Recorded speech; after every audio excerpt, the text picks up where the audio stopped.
What is going on, everybody? Welcome back to another special From Screen to Shelf review. I am Chase, here to talk to you very briefly. This review probably won't run that long. Sometimes I like to talk, but I have in my hands Eight Eyes.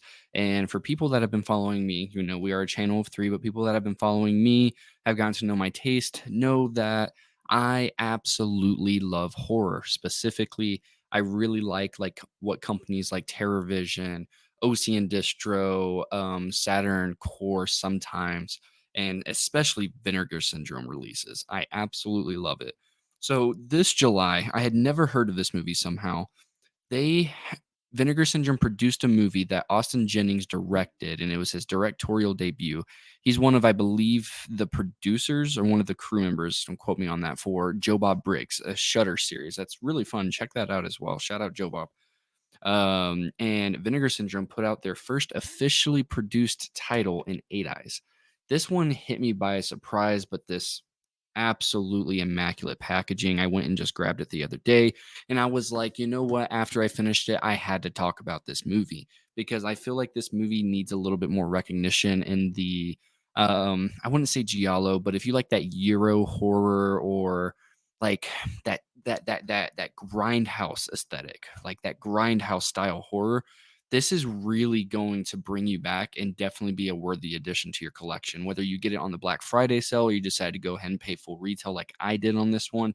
This one I was extreme. I knew I wasn't going to not like it, so I did blind buy it, and I'm extremely happy to say that I am so stoked that I own this, and I will be watching this not just once or twice a year, but probably multiple times a year because it's a very short movie. Now, I'm going to show you guys like I do in my recent reviews. I'm going to kind of unbox it, show you what it looks like, and talk about the movie at the same time. So, like I said, it's Austin Jennings. It's their very first directorial debut. And this movie is actually shot entirely on 16 millimeter film. Now, it is a Blu ray. This is not a 4K, but the movie was in post production finished in 4K and then downsampled or downscaled to 4K for a 1080p disc. Or, yeah, downscaled to 1080p on a Blu ray disc. So, that is what we are looking at here. So, yes, this is a regular Blu ray. So, what the movie is about is essentially you have, I believe it's Cass and Gav, I believe is what his name. I'm horrible with fictional names. So you have this couple that their marriage is in, it's doing this, it's doing that. They have like this little bit of a rift. It's kind of hinted at. They decide to go to Serbia, have a nice time. They meet a guide along the way by the name of Saint Peter. So whenever they meet him, things just start feeling weird. He starts taking them into like, let's go check out this abandoned place. Let's do this. Oh, you got to. This is what we do. Kind of being mysterious and starts giving Cass weird vibes. And then shit takes a fucking turn.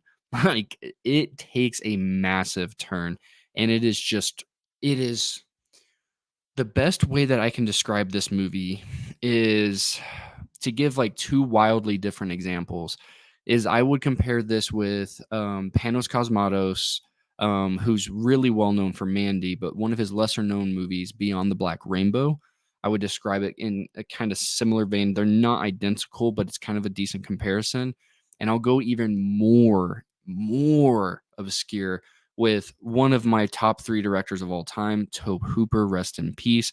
His original motion picture that he did, he had one that was like a short film where he chronicled like the concert of this one group. I can't remember. I know it's like three names or something.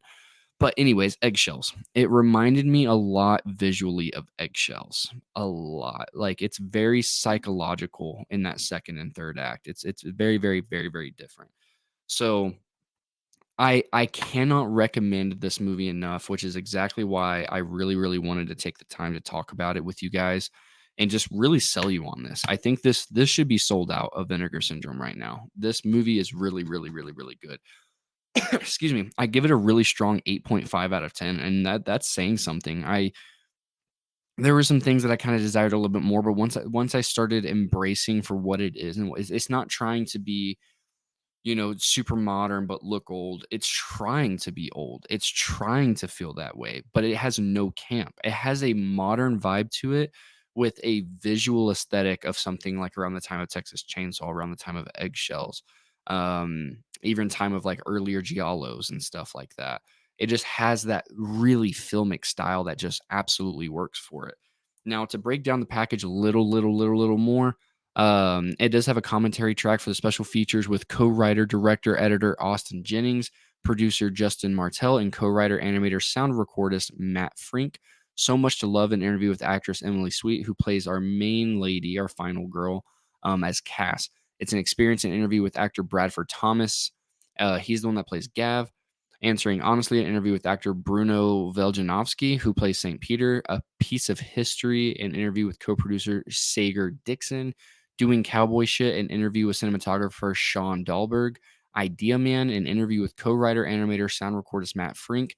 A group discussion with co-writer, director, editor Austin Jennings, cinematographer Sean Dahlberg, and co-producer Shager Dixon. I just get so confused. Production diary, a collection of behind the scenes footage, reversible. Oh, there you go. And it does come with English subtitles. It does have a DTS HD master audio track as well. Now, I can say the only thing I didn't do was the roundtable one, that 1 hour long one. But I mean, you have about 3 hours, 3.5 hours worth of special features here. I'm going to rewatch this. I've watched most of them. The only one I didn't check out was the hour long roundtable and the audio commentary. Everything else was so fun. Everybody was just cheesing, have the time of their life. But my absolute favorite one, and I can't get enough of this. Whenever you have interviews and you're like in her, I believe it's Cassie Sweet, Emily Sweet, who plays Cass in the movie.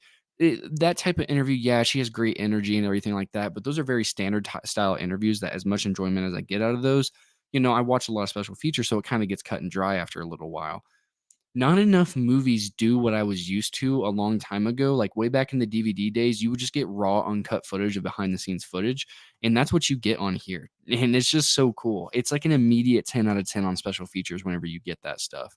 I believe Fury Road had some similar things. It's just not done as frequently and consistently as I would like. It's my favorite type of special feature. And you get that all in this package.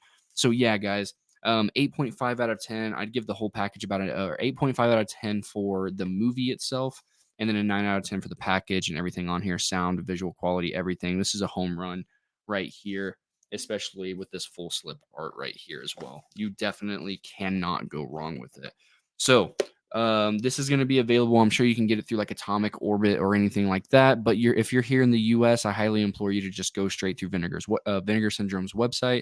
If you're fortunate enough to live next to an archive, which is their storefronts, definitely go inside, pick it up. If you have some older titles, they take trade-ins. Go in there, do that, have some fun, and spend nothing on it. But this is probably one of my best recommendations on a blind buy I've done all year. I cannot rave or rant about this movie enough. So make sure, guys, if you've seen Eight Eyes, let me know down below what your thoughts are. Did you think it was good? Did you think it was bad? Did you think it was amazing? Is it your favorite movie of this year? Sound off in the comments below. Make sure to like, comment, and subscribe. And as always, everybody, we will see you next time.